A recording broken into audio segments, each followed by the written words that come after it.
My dear students, मेरे प्रिय छात्रों, अभी मैं सेकेंड पार्ट मैं जो बताया आपको ज्योग्राफी के फर्स्ट चैप्टर का सेकेंड पार्ट, मैं उसमें स्फीयर्स ऑफ इन्वायरमेंट के बारे में मैं बताया कि 4 स्फीयर होते हैं। उसमें मैं लिथोस्फीयर के बारे में आपको बता रहा था। लिथोस्फीयर के बारे में मैं थोड़ा और बताना चाहता हूँ, उसके बाद मैं अन्य I will teach you about other sphere of environment, right. तो अब देखिए, लिथोस्फीयर मैं बता रहा था कि लिथोस्फीयर जो है पृथ्वी का अर्थ का सबसे ऊपरी भाग है। You should know that lithosphere consists of some blocks, some parts. वे कौन से पार्ट्स हैं? क्योंकि लिथोस्फीयर, जैसे मैं बताया था ना कि जैसे जैसे अर्थ के अंदर जाते हैं, with increasing depth of the earth temperature increases. पृथ्वी के अंदर काफ़ी हीट है, जिसको थर्मल हीट कहते हैं, थर्मल एनर्जी। वह थर्मल एनर्जी क्या करता है कि लिथोस्फीयर को कई ब्लॉक्स में, कई पार्ट्स में विभक्त कर देता है, बांट देता है। The thermal energy inside the earth causes division of lithosphere. तो वह जो लिथोस्फीयर का कुछ डिवीजन हो जाता है पार्ट्स, उसे क्या कहते हैं? प्लेट्स कहते हैं। What is called? प्लेट्स। तो ये जो प्लेट्स हैं मूव करते रहते हैं, और इन्हीं प्लेट के मूवमेंट से क्या होता है कि कहीं पर प्लेटो बनता है, प्लेन बनता है, माउंटेन बनता है।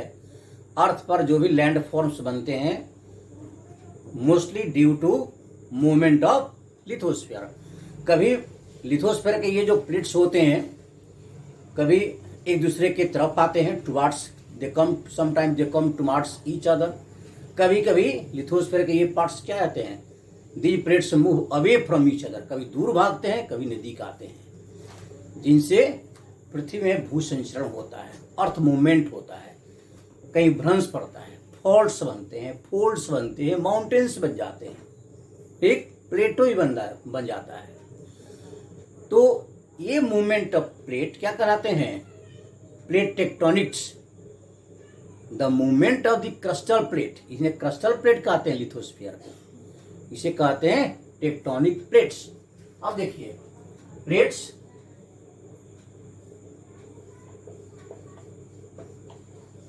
Crustal plates.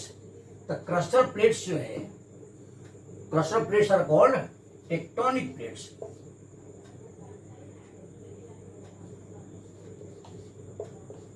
Tectonic plates.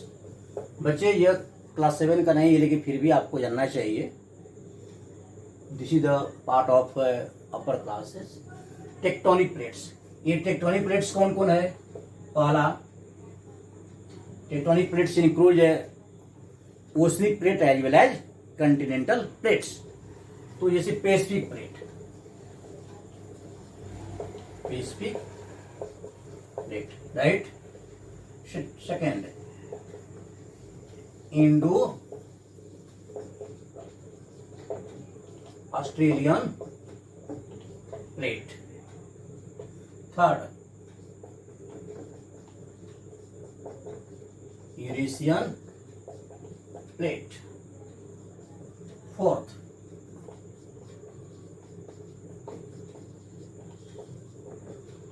North American plate. 5,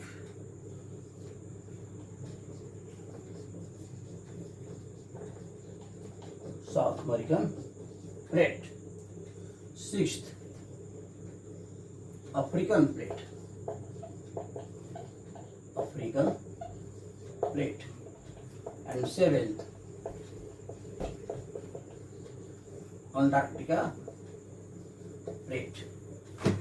These are called lithospheric plates, crustal plates। तो ये जो प्लेट्स है, they are the blocks of lithosphere। ये क्यों बने? क्योंकि पृथ्वी के अंदर जो इतना हीट है, उस हीट से क्या होता है कि वह हीट या इस लिथोस्फीयर को कई भागों में डिवाइड कर दिया। They are called, you can see later on I will show you all the plates, location of these plates in the world map। ठीक, तो ये तो हो गया, मैं ये आपको बेसिक चीज बताया लिथोस्फीयर के बारे में, राइट। तो अब लिथोस्फीयर के बाद हमें दूसरी चीज, अब next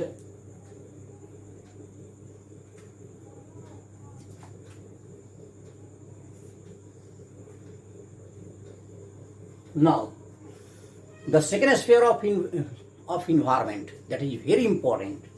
It is known as atmosphere. Atmosphere क्या है? जिसमें आपको पहले बताया था, sphere of air is called atmosphere. This is the literal meaning. अब यहाँ पर ये क्या होता है, कैसे बना है? The air consists of various gases. It is the envelope of gases that surround us. Thus, Earth that is surrounded by envelope of gases is called what? This is called atmosphere. तो यह gases envelope है जो हमारी पृथ्वी को चारों तरफ से घिरे हुए है. यह एटमॉस्फेयर कई तरह के गैसेस से बना हुआ है. There are so many types of gases, जैसे nitrogen, oxygen, hydrogen, carbon dioxide, helium, argon, krypton, neon, xenon. A variety of gases are there in this atmosphere. Among them, nitrogen और oxygen सबसे अधिक atmosphere को घेरे रहता है. Nitrogen 78% है और 21% ऑक्सीजन है. तो यानी ऑक्सीजन और नाइट्रोजन मिलकर यह 99% यानी एटमॉस्फेयर अवेलेबल है. और 1% में सभी गैसें हैं. कार्बन डाइऑक्साइड भी है, carbon dioxide, hydrogen, neon, krypton, argon etcetera. ठीक. तो this is atmosphere is called most dynamic sphere of environment. Most dynamic क्यों कहते हैं? It changes not from season to season, but the changes occur from time to time. Within very short period of time the changes take place in the atmosphere. तो air molecules जो है ये हमेशा move करते रहते हैं. इसमें change हमेशा होती रहती है. सुबह अभी देखते हैं सुबह में कैसा मौसम है, बहुत सुनहरा मौसम है. थोड़ी देर के बाद फिर वेदर क्या होगा, चेंज हो जाता है. तो weather and climatic changes take place in atmosphere. और सीजन चेंज होता है. जैसे देखते हैं कि जाड़े के दिन में, गर्मी के दिन में, वर्षा के दिन में हमारी एटमॉस्फेयर क्या हो, जैसे अभी वर्षा का दिन चल रहा है. तो this time we are getting rain water. अभी एयर में क्या है, मॉइस्चर है. ठीक. तो इस तरह से the changes take place in atmosphere. यह एटमॉस्फेयर जो चेंजिंग होते हैं हमारा लाइफ को, हमारी एक्टिविटी को, डेली लाइफ को प्रभावित करती है. एंड आवर अदर एक्टिविटीज जैसे एग्रीकल्चर एक्टिविटीज है, फॉरेस्ट्री है, agriculture and other activities they are totally dependent and influenced by weather and climatic changes. तो इस तरह से atmosphere it is very important part. Why? Because it provides us life supporting gas. What? Oxygen. It is also very important. It also contains CO2 gas, carbon dioxide gas. तो यह carbon dioxide जो gas है यह हमारे atmosphere को गर्म रखती है. And that is very important gas for plants. यदि यह गैस नहीं रहती तो प्लांट्स का लाइफ भी नहीं रहता. तो प्लांट्स हमें अब देता है oxygen. Intern plants provides us oxygen. तो प्लांट्स रिलीज करता है ऑक्सीजन को और क्या लेता है, ये लेता है CO2 गैस यानी कार्बन डाइऑक्साइड गैस लेता है. राइट. तो इस तरह से एटमॉस्फेयर जो है हमें बहुत सी इंपॉर्टेंट गैसों को देता है. इसी एटमॉस्फेयर में ओजोन लेयर है. जो ओजोन लेयर सूर्य से निकलने वाली जो हार्मफुल जो यूवी रे है, अल्ट्रावायलेट रे है, उस अल्ट्रावायलेट रे को रोक लेता है, एब्जॉर्ब कर लेती है वह ओजोन गैस. तो ओजोन लेयर में जो ओजोन गैस है यह बहुत ही हानिकारक लाइफ के लिए हानिकारक होता है, प्लांट्स एनिमल के लिए. तो the harmful gases, harmful ultraviolet rays are absorbed by ozone gas that is available in stratosphere. ठीक. तो यह एटमॉस्फेयर हो गया. दूसरा क्या है, hydrosphere. Hydrosphere it is also very important part of environment. Hydrosphere का लिटरल मीनिंग क्या होता है? हाइड्रोस्फीयर का लिटरल मीनिंग होता है meaning sphere of water. Sphere of water. तो वाटर के एरिया. तो यह स्फीयर ऑफ वाटर किस फॉर्म मिलता है? इन व्हाट फॉर्म से sphere of water is found? तो वाटर का वेरियस फॉर्म क्या है? जैसे रिवर्स है, लेक्स है, पॉन्ड्स है, ओशन है, सी है etcetera. There are various water bodies which contain water. सबसे अधिक वाटर किसे मिलता है? तो ओशन में. Ocean are the largest reservoir of water. Right. तो यह हाइड्रोस्फीयर, यदि हाइड्रोस्फीयर नहीं रहता तो हमें वाटर, यह हाइड्रोस्फीयर से क्या होता है, वाटर वेपर जाता है एटमॉस्फेयर में, फिर इसी एटमॉस्फेयर में क्या होता है, कंडेंसेशन होता है, पहले वेपरेशन होता है तब कंडेंसेशन होता है, फिर यह वाटर जो है धरती पर आता है आइस के रूप में और ड्रॉपलेट्स ऑफ वाटर के रूप में, वाटर ड्रॉपलेट के रूप में और आइस यानी सॉलिड फॉर्म के रूप में आता है, राइट। तो इस तरह से विभिन्न फॉर्म में वाटर जो है अवेलेबल हमारी धरती पर है। ओशन सी में या रिवर में लिक्विड फॉर्म ऑफ वाटर, फिर यही पानी जो है, यही वाटर जो है गैस के रूप में जाता है एटमॉस्फेयर में, ये गैसेस फॉर्म हो गया, फिर इसका एवपोरेशन होगा, फिर होता है कंडेंसेशन के माध्यम से सॉलिड और लिक्विड के फॉर्म में फिर हमारे इस लिथोस्फीयर में आता है। इस तरह से यह वाटर चक्र चलता रहता है, जिसको कहते हैं हाइड्रोलॉजिकल साइकिल, और इसी हाइड्रोलॉजिकल साइकिल से वाटर जो है धरती पर अवेलेबल है, ठीक। तो यह हो गया हाइड्रोस्फीयर।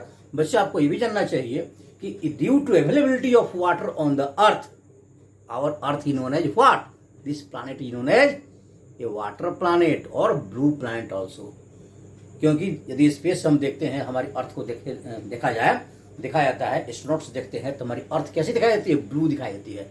क्योंकि आप जानते हैं कि 3/4 part of the earth covered with water, यानी 78% पार्ट जो है कैसे घिरा हुआ है, यह वाटर से घिरा हुआ है। तो अब बताइए कि यहाँ पर वाटर जो है 29%, 71% part of earth is totally covered with water and 29% of earth is covered with land. तो यहाँ पर 71 और 29 के रेशियो में हमारी अर्थ है, ये लिथोस्फीयर है, ठीक। तो due to availability of abundance of water it is known as water planet. अब ये भी हमको जानना चाहिए कि जो वर्ल्ड मैप मैं आपको दिखाऊंगा, इसके बाद मैं वीडियो में कभी दिखाऊंगा, उसमें दिखाऊंगा कि जो अर्थ का जो नीचे का जो स्फीयर है that is called what, southern hemisphere. Southern hemisphere में कितना परसेंट वाटर मिलता है, 57%। सदर्न हेमिस्फीयर में 57% वाटर है, वाटर। और नॉर्दर्न हेमिस्फीयर में वाटर की मात्रा कितनी है, 43%। कितना हो गया, 100%।